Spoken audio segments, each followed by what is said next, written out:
Hi అండి. Previous short వీడియోలో ద్రాక్షారామం వెళ్ళాలని చూపించాను కదండి. సో అక్కడి నుంచి మధ్యాహ్నం అంటే అయినవెల్లి వెళ్దాం కదా అని బయలుదేరాము అక్కడి నుంచి. సో కోటిపల్లి మీదుగా అయినవెల్లికి రూట్ అయితే ఉంది. కాకపోతే గూగుల్ మ్యాప్స్ 2 సార్లు చెక్ చేసుకుంటే అదేమో గోదావరి చూపించింది. ముందైతే అర్థం కాలేదు. అక్కడ ఉన్న వాళ్ళని అడిగితే చెప్పారనమాట.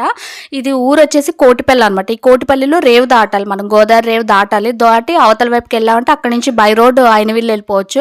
సో మళ్ళీ వెళ్ళాలా వద్దా అని 2 సార్లు చాలా ఆలోచించుకున్నాం. భయం వేసింది ఫస్ట్. ఏంటంటే రేవు ఆ పడవలాగా ఉంది కదా, పడవ కాదులేండి, పెద్దగా ఉంటుంది కదా, దాన్ని ఏమంటారు నాకు తెలియదు కానీ, సో దాని మీద మనం కార్లు పెట్టేసుకుని వెళ్తారు కదా.